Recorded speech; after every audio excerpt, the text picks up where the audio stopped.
మోదీ ప్రభుత్వం కార్పొరేటర్ సంస్థల కొమ్ము కాస్తోందన్నారు వామపక్ష నేతలు. ఏపీ పునర్విభజన చట్టం అమలును బీజేపీ నిర్లక్ష్యం చేస్తోందన్నారు. బడ్జెట్లో తెలంగాణపై కేంద్ర ప్రభుత్వం వివక్ష చూపుతుందని నిరసిస్తూ హన్మకొండలో వామపక్ష పార్టీల ఆధ్వర్యంలో ధర్నా నిర్వహించారు. అంబేద్కర్ విగ్రహం వద్ద చేతికి సంకెళ్లతో వెరైటీగా నిరసన తెలిపారు. నిరసనలో రాష్ట్ర సహాయ కార్యదర్శి తక్కలపల్లి శ్రీనివాసరావు, సిపిఐ జిల్లా కార్యదర్శి కర్రె భిక్షపతి, సిపిఎం జిల్లా కార్యదర్శి ఎం చుక్కయ్య, బొట్ల చక్రపాణిలు పాల్గొన్నారు.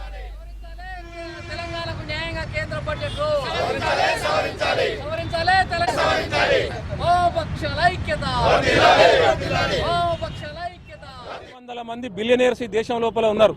వాళ్ళ మీద వెల్త్ ట్యాక్స్ 4% వెల్త్ ట్యాక్స్ వేయండి అని చెప్పి మేము డిమాండ్ చేస్తూ ఉన్నాం. ఈరోజు ఏదో ఇన్కమ్ ట్యాక్స్ మేము 12 లక్షలకు తీసుకొచ్చినామని చెప్పేది గొప్పలు చెప్పుకుంటా ఉన్నారు. అది కేవలము 12 లక్షలు అంటే ఈరోజు ఉన్నటువంటి ధరల ప్రకారంగా మధ్యతరగతి ప్రజలు జీవించేటువంటి పరిస్థితి లేదు. ఇది గొప్పలు చెప్పుకోవడం కాదు. మీకు నిజంగా పేద ప్రజలు మధ్యతరగతి ప్రజల మీద చిత్తశుద్ధి ఉంటే 200 మంది బిలియనీర్స్ ఎవరైతే దేశం లోపల ఉన్నారో వాళ్ళ మీద 4% వెల్త్ ట్యాక్స్ వేయండి. మీరు ఏదైతే కార్పొరేట్ ట్యాక్స్ అని విధిస్తూ ఉన్నారో అది నామమాత్రంగా విధిస్తూ ఉన్నారు.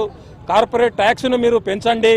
దాంతోపాటుగా రైతులు డిమాండ్ చేస్తున్నట్టుగా మరి చట్టబద్ధంగా ఎంఎస్పీని మినిమం సపోర్ట్ ప్రైజ్ను చట్టబద్ధంగా మరి అమలు చేసేటువంటి మరి చట్టాన్ని పార్లమెంట్లో తీసుకురండి.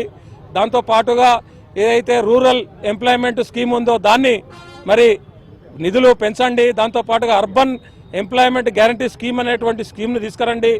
అదేవిధంగా వైద్య రంగానికి కేటాయించినటువంటి నిధులు పెంచండి. ఫుడ్ సబ్సిడీని పెంచండి.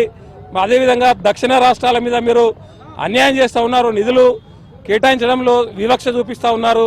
కేరళ కావచ్చు, తమిళనాడు కావచ్చు, కర్ణాటక కావచ్చు, తెలంగాణ కావచ్చు, ఇలాంటి రాష్ట్రాలలో కేటాయింపులకు మీరు చాలా తీవ్రమైనటువంటి అన్యాయం చేస్తూ ఉన్నారు.